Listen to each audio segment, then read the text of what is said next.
Welcome to Beyond the Syllabus, where we talk with superintendents, curriculum leaders, and education innovators who are rethinking what school can be and how it can better serve the academic and personal needs of every learner.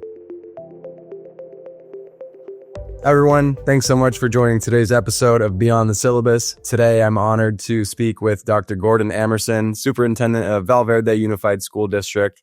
Gordon is also the founder of the Principal Ed, founder of the Office Hours newsletter. He is a certified Gallup CliftonStrengths coach, as well as a long lifetime educator, going from classroom teacher through various district administrator roles, now sitting as the superintendent of Valverde Unified. Dr. Gordon, thanks so much for being with me. Aidan, thank you. It's a pleasure to be with you and happy to be on and talk this morning. Super excited for our conversation, man. We're going to go through all things leadership, district, admin, school, education, pedagogy. We're going to go through the whole thing. But first, I want to get a little bit of your background. You've been in this job, you've been in this industry for a long time now. What has kept you in it? Why do you love education?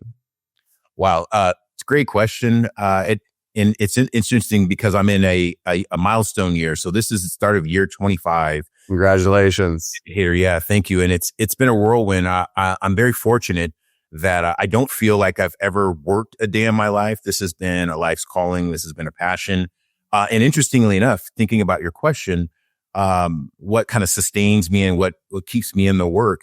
Well, I fell into education as a second career. So I failed at my very first career. First career was, I thought I was going to be a professional baseball player. I had a chance to play some minor league baseball with the San Diego Padres and the New York Yankees. Wow. High school, unfortunately, I broke my hand and couldn't quite perform at the level that I knew I needed to perform at that type of level. However, the sage wisdom of my mom, making sure that she got me a college scholarship and a trust fund to make sure I could go to school as a backup plan, landed me in a position where I could get my degree, where I could get a job as a teacher.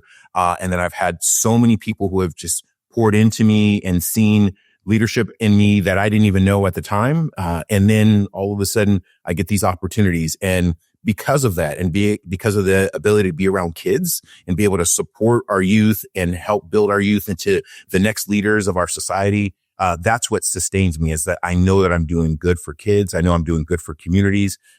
Good schools create good communities create good democratic societies, good democratic societies creates a better world.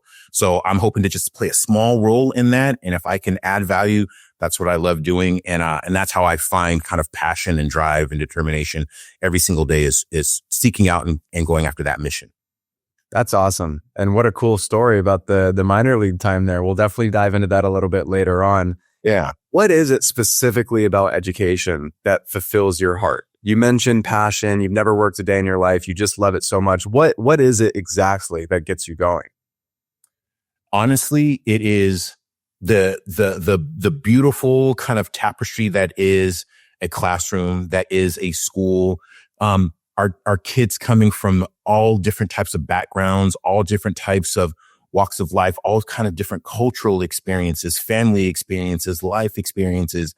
And when all that can beautifully come together in a classroom or beautifully come together in a school setting, that's where we know great things can happen. So the thing that makes it so fun is that I don't know what's going to happen every single day. All I do know is that kids are going to show up. Professional educators are going to show up. Those professional educators have toiled for hours and hours to create learning experiences and learning opportunities. Our parents are giving their children to us on a daily basis in hopes that we will protect them, that we will nourish them, that we will educate them, that we will help them grow and develop socially, emotionally. The part I love most about your answer is the qualitative aspect of the learning experience and the school experience that you're really focusing on here, right? Not saying that none of these other parts are important, but nowhere in that answer did you mention that kids are going to sit down and read something, or kids are going to sit down and do math work on their notebook, right? Of course, that's part of school. Kids are always going to learn. But what you're really placing emphasis on, at least through my perception, is the emotional, the social part, right? This idea of community, that they're all together. And that's what really makes a learning experience special, right? When a professional educator, as you put it, and I love that verbiage, but when a professional educator is able to, of course, do their job and teach the material that they need to teach, but do that in a way that brings a community of students together. I think that's a really, really crucial part. Yeah, I couldn't agree more. I'll expand to say that as a qualitative researcher by nature, my doctoral work was all about learning and understanding the lived experiences of people in education. We will absolutely teach them to read. We absolutely will teach them mathematics and arithmetic. We absolutely will do that. But I think that my job as a leader, and these are the types of things that I teach folks as I'm coaching and supporting leaders kind of, throughout our organization and other organizations as well, is our job is to shape the environment. Our job is to shape culture. I don't have the honor and the opportunity anymore to be in the classroom every single day, making sure that the reading language arts instruction is being done, the mathematics instruction is being done. However, I get to create the environment. I get to create the culture that facilitates those things happening in real time. So I'm super excited about, again, being the shaper and the developer of culture that makes those other things be able to happen. And that qualitative lens of really wanting to know what the lived experience is and how people are going through, how they're feeling, how they're reacting and responding, and then us adjusting. That I think is core to my work. 100%. And I think what you're getting at is this idea of holistic personalization, which is the focus of my work and my passion. And this idea that, the material is going to be taught and we're going to make sure that happens. But we need to also be taking into account, what are these students feeling emotionally? What are these students experiencing socially? And how does that play in as well? There's so much more to getting a question right on a test than just what the question is asking. There's so much beyond that, right? I could not agree more. And I think that a good thing that's happening in education, I think now more than, the arc of when I came in was really at the very inception of NCLB and high levels of accountability, which is not bad. I'm not accountability adverse. What I do understand is that accountability with context matters. Yeah. I not only want to know that that C is the right answer, but I also want to know why C is the right answer, why you think it's the right answer, and why you have had the experience and you've learned and you've been on this journey to go through a learning experience where you now have arrived at the conclusion that these are the right answers to this particular assessment, whether that is a standardized assessment, that's an interim assessment, that's something that is just a right now, just check in real time to see that you're with me as a student. All those things actually matter, not just the one single high stakes, quantitative assessment that sometimes is the only scorecard that people think matter. We're going to do that, but I also care deeply about the overall holistic experience of students, and the overall holistic experience of employees who are shaping those experiences for students at the same time. And I love so much, Gordon, that you're talking about using innovative technology, especially as a means to individualizing the learning experience. I think we've sat in a one-size-fits-all model for a really, really long time, part of which maybe is due to poor structure and others just due to a lack of technical resource and ability. But I think now with AI, it really presents the perfect opportunity to personalize and individualize at scale. So I'm super excited to hear that that's something you're thinking about in your district. Yeah, we've committed quite intentionally to really commit to figuring out how do kids best learn, and again, how do we work together hand in hand with our staff, with our professional educators, with our leaders to really, again, harness and leverage the technologies that are out there. We don't have it all figured out, but we're committed on the journey of trying to do what's best for our students and for our kids. And we think that one of those areas and one of those places that we could really do that with scale is through AI. And so we're on our own journey of learning what that means. We're on that journey of learning how to do that collaboratively with our teachers, with our educators. And I think part of that is, creating powerful opportunities for dialogue and discussion around what is and what is not the reality with AI, what AI is, what we're hoping to do with it, and what we certainly do not have intentions to do with it. And it all for the express interest of supporting our students. That's all it really is. And then again, just how do we be more effective? How do we be more efficient? How do we be more productive? Leveraging the technology that's there. 100%. It's music to my ears, man. I mean, I really lean on my own experience as a student. I mentioned before we started recording here, I grew up in a dual immersion program, and there were 99 kids in my fifth grade, 90 of which were first generation Latino students. And many of them came from underprivileged backgrounds. And I was very fortunate. I probably had a million more words read to me when I was a kid than they. And, I'm learning Spanish as a second language. They're learning English as a second language. But despite all these differences in background, ability, focus, all these things, I still show up to school and learn the same thing at the same time in the same way. So that for me is really my founder origin story. So it always excites me and fires me up to hear that people in your seat are thinking about it that way. And I'm curious too, you mentioned kind of your origin as far as how'd you get into education, but what was your own education experience like, right? We're talking about individualized learning right now. Were there times in your K-12 specifically experience where you felt like the structure just wasn't quite perfect for you? Oh man. Okay, Aidan, you are tapping into something that's a rabbit hole that goes kind of deep. So I'm here for it. Yeah, let me go down this road a little bit. So now I had some ups and downs through my educational experience. And it leads me in a number of ways to my perspective or my North Star of what it means to lead in an educational system. I grew up in San Bernardino, City Unified School District. Great place. Still the Inland Empire, still a place I call home. But education was a little bit different in the 80s and early 90s. I was a kid who was a gate identified student, but I had, a situation where I was in classes that I might have been the only, child of color in that classroom. I had a really negative experience when I was in high school with my high school counselor, who told me that, I was not going to amount to anything more than going to junior college. And my retort in that moment was, well, you should probably talk to my mom, because my mom has some different plans or different ideas for me. Nevertheless, I did go through the process of achieving in school in spite of some of those roadblocks or some of those institutional barriers that existed at that time. Yeah.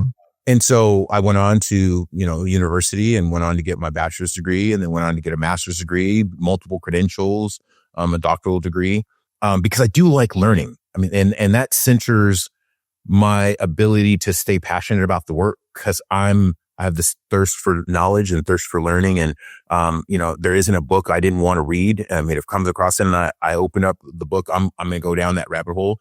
And so when I say that my experience was fairly cookie cutter, it wasn't individualized. It was all 35 or 40 of us in that classroom moving at the same pace on the same schedule, with the instruction that was happening. The things that we've built into the system now with some levels of differentiation, intervention, where we've been able to leverage and harness technology. We didn't have those things, right? We didn't have the deployment of one-to-one devices. We didn't have the deployment of iPads or Chromebooks or MacBooks or any of those technologies. Those technologies didn't even exist yet.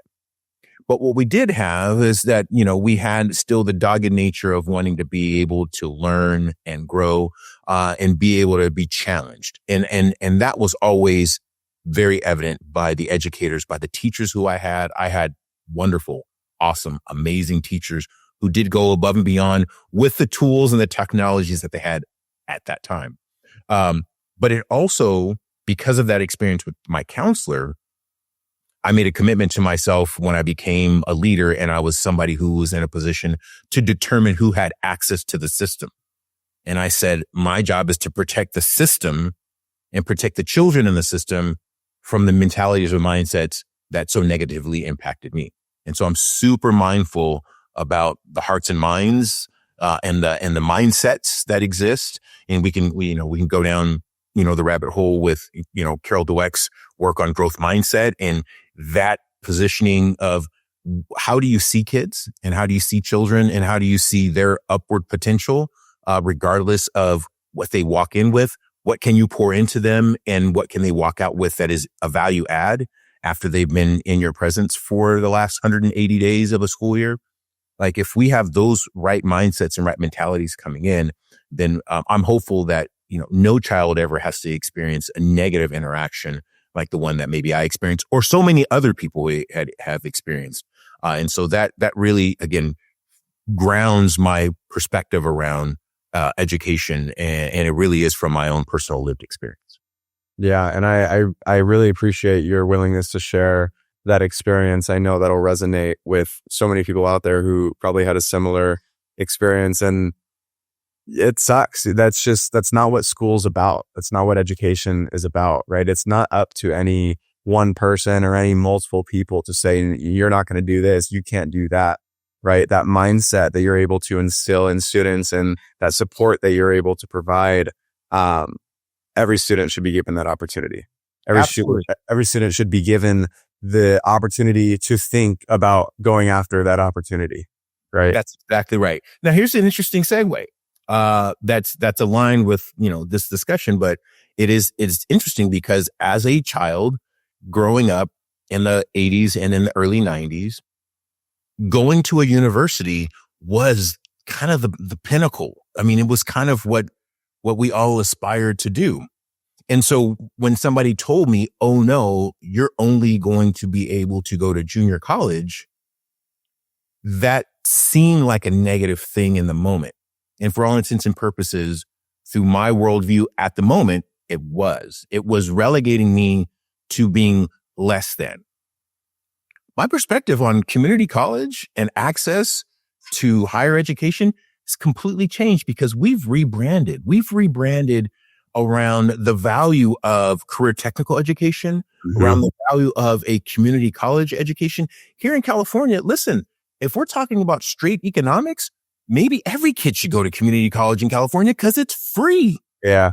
Right. But the most important thing is give kids choices. Don't tell them what they're going to be. Expose them to all the opportunities that are out there. Educate them. Give them perspective. Give them context. Nurture, support them, and then help them make the best decision for themselves. Not because the one that you think is best for them, but the one that you feel like you've done enough support, enough nurturing, you've given enough guidance, and they're going to make a really good decision that's going to be in their best interest, along with their parents and their family, et cetera, et cetera. And so our perspective has changed, which is a really great thing. I'm super 100%. excited about the fact that we've kind of rebalanced this, and all paths lead to how do we get kids a good job where they can move in the direction of providing for themselves, providing for their family, and adding value in the community, regardless of what that path is. 100%. My dad preached to me my whole life is just always give yourself options, right? You want to be in a situation where you have as many options to choose from as possible. And I love what you said about exposing kids to different opportunities and then allowing them to make that decision. This is kind of a longer tangent here, but one of the biggest inspirations that I ever read was a 4-phase model of interest development. This is a research paper, and these researchers created this framework to help understand how something goes from a completely brand new stimuli to what they called a well-developed interest. So there's 4 phases, okay. Right? Phase 1, and we'll center this in the context of education, right? So phase 1 is a new stimulus presented and supported by a third party. So in this case, a teacher presenting a stimuli to their students, right? These students have never seen the stimuli or heard it or felt it or done it or whatever, right? So the teacher is introducing it, and they're also supporting it because the students are interested enough or whatever to do it on their own, right? So that's phase 1, right? Now, to go from phase 1 to phase 2, student has to show some level of interest, like, oh, okay, that was pretty cool, right? But it's still not to the point where they're going to like bring it up or ask about it or go home and do anything, right? So that's phase 1. Phase 2 is not only is it like piqued their interest, like not only did they look up from their desk, but now they're asking questions about it. Yeah. But they're asking questions about it still in a context where that third party is supporting it. Meaning unless that teacher brings it up, that student's not going to be thinking about it. But if the teacher brings it up, then the student's inclined to ask questions and engage, so on and so forth. The biggest jump is going to be from phase 2 to phase 3. This is where that third party is no longer needed. this student is interested and engaged in this stimulus enough to where they are supporting its existence on their own. Whether this means they're bringing it up to the teacher or they're going home and asking questions or looking it up, so on and so forth. Got it. And phase 4 is when you get to that well-developed interest to where it's become a hobby or a passion of yours. So when you say exposing kids to a bunch of things like that, my mind goes, yeah, we should give them as many phase 1 opportunities as possible and provide the environment for them to go all the way to phase 4. And then our goal should be for a student to graduate high school with way more phase 4 or well-developed interest than before. That is powerful. I'm going to have to, talk to you offline and see if I can get access to the link of that research, because I think 100%. the framework of that is super powerful. And I think that is absolutely a place in a space where we could embed that into the educational process, 100%. And thinking about the ability to leverage moving students along that kind of that interest graph, if you will. Yeah. And saying we're start here, but our job is just to nurture along this way. And how many times can we effectively take a student from here to there? Exactly. If we can do that 4 or 5 times, and by the time they graduate, they've got 4 or 5 well-defined interests that they can then take out into the world and monetize into a job or career, just a passion project, whatever the case may be. Exactly. We've done a really good job if we do that. Exactly. Because I think there's so much that comes from that, and you hit the nail on the head. But what I believe could come from that is people not hating their job, right? Because they have so many options of things that they're genuinely passionate about. And there's so much opportunity out there, right? There's a way to monetize almost anything, right? So if you have different options of things that you're genuinely passionate about and you can turn that into your career, then those people are going to have the same opportunity that you started this episode with by saying you've never worked a day in your life because you're just so passionate about it.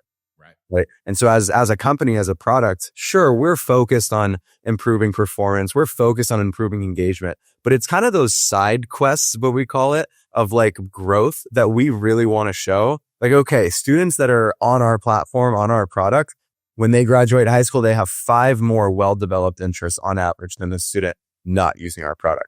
And that is something that I think provides such great societal value that's hard to measure in the moment, but you see the rewards of it tenfold later on. Yeah. Wow. I'll definitely share that paper with you. And I've got all my notes and highlights and scratches on it too. So I'll share with you a dirty version and a clean version. Yeah, you're going to give me a roadmap. That's good. I the roadmap. But listen, man, I love this part of the conversation. I want to transition over to things going on in Valverde Unified, right? I've got some numbers here and some notes that I want to ask you about, but just kind of high level, what are some things that you guys have really been focusing on over the last few years? And what are some things that are kind of looking forward next few years you're really focused on now? Yeah, what we've been laser-like focused on as a district is really building the social emotional supports for our students. We recognize that coming out of dealing with the COVID pandemic, that our students were really going to need lots of supports, lots of engagement opportunities, re-engagement opportunities, socialization opportunities, but opportunities also to just reconnect and redevelop the muscles that it takes to do in-person, in-class learning every single day when you've been absent from it for, more than a year's time. But now we're also recognizing that we've gotten to a point where we feel like we've institutionally created the infrastructures necessary to support students holistically in that regard. And so now we've delved in deeply to making sure that we start to really move the needle on our English language arts performance, on our mathematics performance, and then also closing the gap on the amount of chronic absenteeism that's happening in our country. And then we know that's also a residual impact of the COVID-19 pandemic. So we have created some very strategic priorities, strategic initiatives around those particular areas that have become kind of like our fence, our goalpost, if you will. In addition to that, we were very, very honored and privileged to receive one of the largest community schools grants in the state of California. Congratulations. For more than, I want to say it was more than $35 million. Wow. allow us to do community-based programming in our schools, to be able to provide supports both on our campuses, but also in our community to make our community, make our schools beacons within the community, right? Yeah. Like hubs that the community can go and be a part of. And so we're deeply immersed in that work. And we're in year 2 of that 5-year grant. Nice. So we're going to be looking forward to, producing measurable outcomes, that are going to benefit our students and also benefit our community. So those are some things that are big areas of emphasis for us.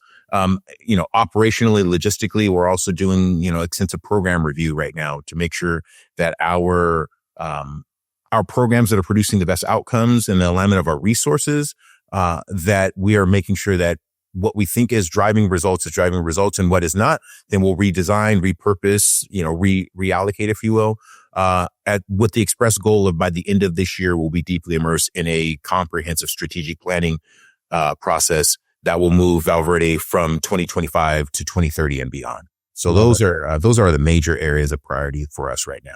That's awesome. It sounds like there's a lot going on there. I'm curious, can you go deeper on that infrastructure that you guys say you've kind of put together, built, and supported when it comes to social emotional learning? I'm curious what that looks like in practice. Yeah, absolutely. So that looks like a deep commitments to making sure that we have the appropriate counseling support services that are happening on our campuses. We are very, very fortunate. All of our campuses have counseling services. We have what are also called our restorative practitioners, who are helping to kind of make sure they connect the dots when students have things that go sideways and they need to re-engage or they need to reconnect, so on and so forth. Through restorative circles, restorative practitioners are doing that work. We also have PBIS coaches, so for our positive behavior interventions and supports, we have that.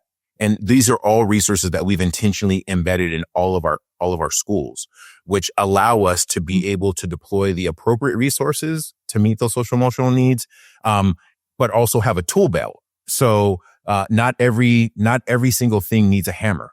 Not every single thing needs a screwdriver. Yeah. But like when we need a hammer, we use a hammer. When we need a screwdriver, we use a screwdriver. So sometimes we need a restorative practitioner. Sometimes we need a counselor. Sometimes we need a PBIS coach. Sometimes we need a STEAM teacher. Sometimes we need, we've also built, this made me think of, some also intentionality of, we've developed, what we call our, give me a second as I remember what we've called them. They're not rest and rejuvenation spaces, but essentially we've created an intentional space in every of our classrooms where a student can go and have a little mental health check-in, a little mental health break, a break and recharge. They can go over, recharge, and then re-engage. Right. And so, but we've created intentionally in our classrooms. And then we also have intentionally built those at our middle schools and high schools. We actually have restoration rooms, if you will. And they are, and I want to be clear, they're not rooms that we send students for behavior. We send students there when they express a need for an opportunity to go and get themselves together. Yeah. They need a space and time. So it's not a disciplinary thing. It's I need support thing. Yeah. It's a safe place. We're redirecting them to that space to give them the opportunity. And sometimes we're directing it, but sometimes they're self-directing it, which I think is the most powerful thing, is when they 100%. That's what I was going to say. When they have the emotional maturity and wherewithal to identify when they need to go sit in that safe space for 2 minutes, 5 minutes, 10 minutes, I think that's when you've done a really good job of not only educating them on what it means to acknowledge your own emotions, but also understanding how you can contain yourself, right? And regulate your own emotions in that way. I commend you guys so much on that. I'm a huge mental health advocate. I've been in therapy at multiple points in my life for different things, different problems, or even just as a good general practice. And I also minored in child and adolescent mental health studies. So I'm all in on what you're saying. So I really appreciate that you guys do that. No, and two things I would say to that. I mean, I think it's really important. I was present at a moment where one of our young scholars literally walked up to the teacher and said, I need an opportunity to go to the recharge room. Like, think about that. Think about the level of maturity, the emotional kind of growth for a student, and I'm talking about an elementary student. So I'm not talking about a junior in high school. I'm talking about an elementary student who actually had the presence of mind to say, this is what I need right now. Is there any better thing that we could possibly create than an opportunity for people to be able to self-advocate, to be able to say, this is what I need right now? And not only do they self-advocate, but then we have the resources to be able to provide that. And then secondly, I would say on that point, which I think is really important, and I appreciate you sharing your story. I want to continue to move us away from any type of stigma that go along with needing mental health support services. Nobody chastises anybody for saying, hey, I'm going to go to the gym and get a personal trainer. Right. But all of a sudden, if somebody says, we go and work out our bodies physically. Why can't we work out our brains mentally? Why can't we seek out the services of somebody to tell us how to make our muscles stronger and bigger and make our hearts, more cardiovascularly healthy? But if somebody says, well, I really need to go talk to somebody because I'm feeling a certain way emotionally, or I'm having some challenges with it, but somehow that's a stigma. Like, the two things are not mutually exclusive. It's just good practice. And so I want to remove that barrier as much as possible by giving these resources and by making sure our students have lots of different people they could talk to. I'm glad you brought that up, because that was my next question. Do you feel like there is any sort of stigma around a student going up to the teacher and saying, hey, I need 5 minutes? And if so, what are kind of the actions in place to get rid of that? Yeah, I think there used to be. Aidan, I really think that there used to be. I think now I have not seen any evidence of it in my time. That's awesome. Here in Valverde, or even in my previous work when I was superintendent in Duarte Unified, which was in LA County. I think we've moved to a place where we've empowered people to understand that this is something that everybody needs. And what's funny is that I think, because if there's any good thing that came out of COVID, is that everybody needs mental health support. Everybody 100%. Needs a break. Everybody sometimes needs the ability to recharge, re-engage. And since our adults know that they need it, well, they're certainly not going to chastise children when they need it as well, because we all need it. Yeah. We 100%. I always say, I think every single person should either be in therapy or have some sort of mental health routine or practice. And some people might not like that I say this, but if you feel like you don't, then you probably need it a little bit more, right? When you say you don't, then that leads to another series of questions I would like to ask you. Right, 100%. Yeah, 100%. It's funny you said that, because even as leader, so as the leader of this organization, how vulnerable we choose to be, and how much we choose to show that there may be a little chink in the armor. And I don't want to show that I'm vulnerable. I'm the boss. I'm supposed to be unflappable. I'm supposed to be above any challenges, and like I can just dust it off and keep going and keep charging up the hill. But no, I'm a human being just like anybody else. And and so to your point, yes, I have my own mental health routine. I am a consummate meditator. I meditate all the time. Sometimes people will think that I'm actually sleeping in my car. I'm not sleeping in my car.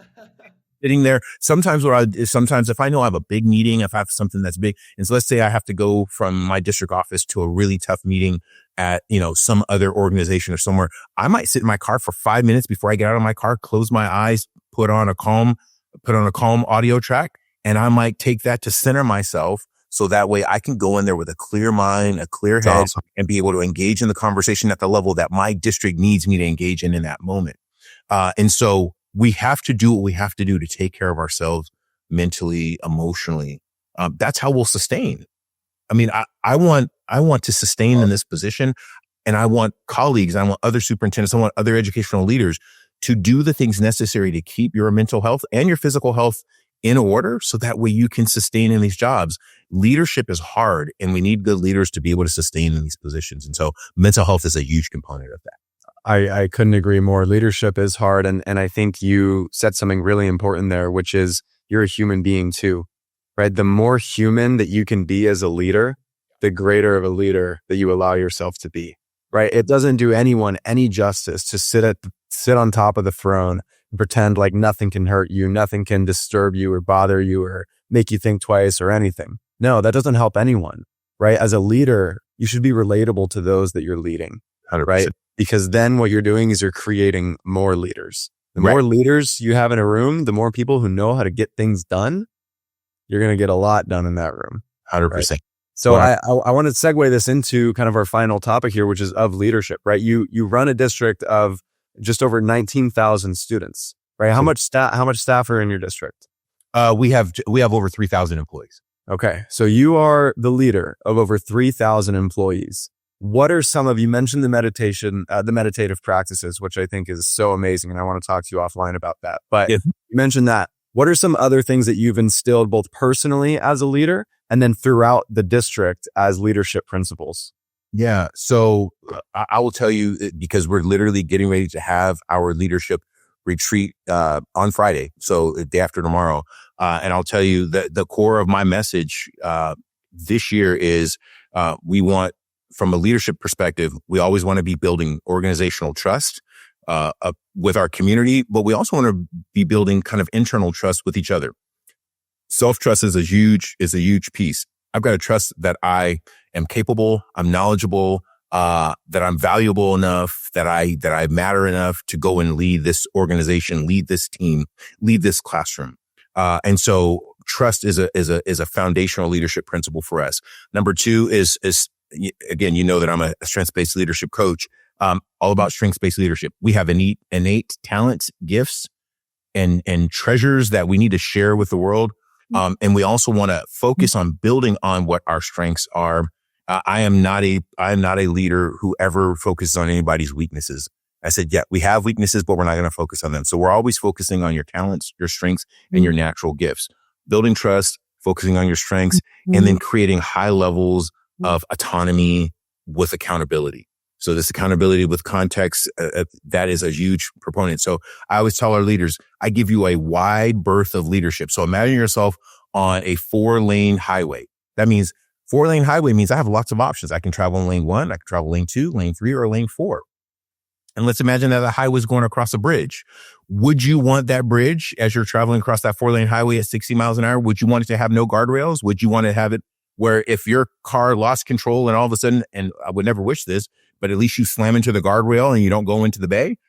You want those guardrails. And so the guardrails are kind of those parameters, those wide parameters that define autonomy of what you can do as a leader, but you've got wide space. I'm not saying you've only got 1 lane. You've got 4 lanes as a leader, but defined autonomy. Lead your schools, lead with passion, lead with determination, lead with empathy, lead with all the things that we know, building trust, focus on people's strengths and talents, and go and do great work. And we're going to hold you accountable to make sure that your team is getting where they need to be, but we're going to support you along the way. So those are the big ideas around leadership. And that's kind of like that's my core 3 that has been in every place I've been. I've always wanted to instill trust. I've always wanted to build on people's strengths and give lots of defined autonomy, because leaders need to be able to lead. I guess the last part I'll say is, from a leadership perspective, I am not a top-down leader. I try to create as flat of an organization as possible, using that defined autonomy. Yeah, I love that. As flat of an organization as possible. I think that's a great visual and principle there. And the lead with passion, that's my email signature. That's my bio. That's what I go by, man. I always say to people when we're hiring, if you want to come work for me, there are 2 rules and only 2 rules. You are honest and you communicate. And I will respect you with those 2 rules back. And if we both do those things for each other, we'll never have a problem. Right. And at the end of the day, we should all be leading with passion, which goes back to our earlier topic of conversation about developing those interests, those passions, and figuring out what you can do with that. So I love that so much, man. Valverde seems like a fired up place to work, man. I got to come visit. I want to come visit you guys. Oh, listen, we'd be honored to host you. It's a fantastic place. Yeah. It's a fantastic place with fantastic people. I'm honored and privileged to be able to lead such an accomplished group of human beings, and to be a part of a community that is so focused, so committed to our kids and so committed to supporting our schools and supporting the things that we're trying to grow and develop in this particular community, in this region.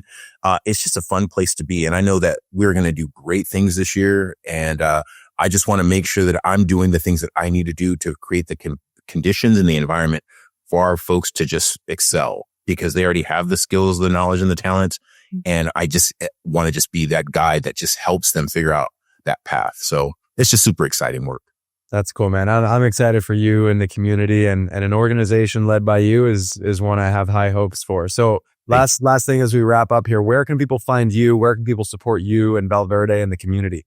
Oh, appreciate that. So yeah, you can come and find us on social media. So you can follow me on Instagram. It's my Instagram is Sup Amerson, SUPT Amerson. You can find me on LinkedIn under Gordon Amerson. You can find my YouTube channel, Gordon Amerson, on YouTube, where we do things on teacher development, helping people, navigate the interview process, which can be super, anxiety ridden and high stress. Teacher development, leadership development, principal development, all that stuff. YouTube, Instagram, LinkedIn are kind of the places and spaces you can find me. I'll share the information with you and you can put it in your show notes and all that kind of good stuff. And lastly, I'll just say, Aidan, thank you for the platform. Thank you for letting me just kind of riff and share some of the things that I'm passionate about. I love what I do. I haven't worked a day in the last 25 years because I have the privilege of being around educators and being around students who are growing and developing. And that is just so much fun and so exciting. I feel it, man. I got chills. I love it. Your authentic passion is exactly the stuff I gravitate towards. So I really appreciate you coming on the show, and I had a great time. Thanks so much. Again, appreciate the platform. Thanks for listening. Got an idea, a story, or a question about what we discussed today? We'd love to hear from you. To learn more about Unique Learn, follow us on LinkedIn and YouTube, and visit uniquelearn.co.